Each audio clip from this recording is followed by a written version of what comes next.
Ito yung mga klase ng sahog na pag nakita mo sa palabok ay lalong nagpapasarap. Bukod sa carbonara, spaghetti at pansit bihon, isa rin ito sa inaabangan sa mga handaan. And for today's video, magluluto tayo ng masarap na palabok na hindi tinipid sa sahog at talagang legit na masarap. Gusto mo rin ba?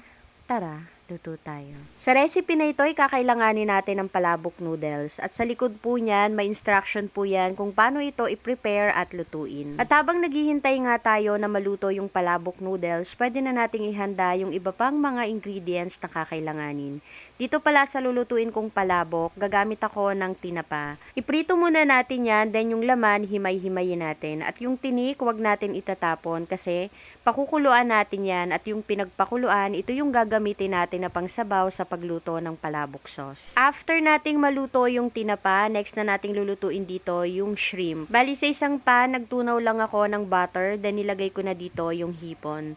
Timplahan na rin natin ito ng mga pampalasa, paminta, asin at konting seasoning granules. Pag okay na yung tinapa at yung shrimp, pwede na tayong mag-start magluto ng ating palabok sauce. Sa isang pan, maglagay lang tayo ng cooking oil at once na mainit na nga ito, magisa na tayo ng bawang at sibuyas. At pag nag-aroma na yung ating ginigisa, ilagay na natin dito yung 1/2 kilo ng ground pork. Lagyan na rin natin ito ng 2 pork cubes, paminta at asin. Haluin natin ito ng mabuti at lutuin ng mga 5 to 6 minutes or hanggang sa maprito ng bahagya yung giniling. After nyan, ilagay na rin natin dito yung sabaw ng pinagpakuluan ng tinik ng tinapa kanina.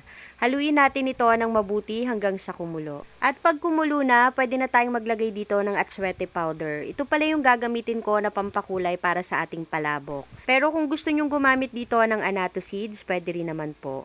Haluin lang uli natin ito hanggang sa kumulo. At once na kumulo na nga, maglagay na tayo dito ng 1/4 kilo ng chicharon powder. Ilagay na rin natin dito yung tinapa na hinimay-himay natin kanina at timplahan na rin natin ng pampalasa. Sa pampalasa, naglagay lang ako ng seasoning granules at paminta. Hindi na po ako naglagay dito ng asin kasi medyo maalat din yung chicharon powder. Tikman nyo na lang po kung okay na ba sa inyo yung lasa, then pwede nyo nang ilagay yung palabok noodles na niluto natin kanina. Hinintay ko rin po pala muna na kumulo yung palabok sauce bago ko ilagay dito yung noodles. And after ko ngang maluto yung palabok, sinalin ko lang dito sa aking bilao. At sa paglalagay ng design or sa pagpiplating ng ating palabok, nasa sa inyo na po kung anong gusto ninyong gawin. Gusto mo rin ba? Tara, kain tayo. Bukod sa pansit, isa talaga ito sa pinakagusto kong merienda or isa sa mga gusto kong kinakain pag may handaan, ang palabok. At dahil may special na okasyon ngayon, nagluto ako ng palabok.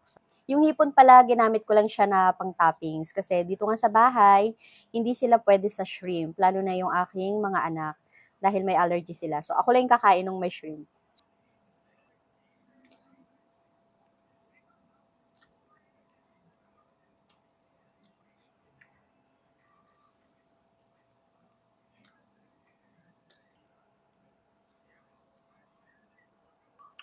Siyempre, ang hipon. Mm.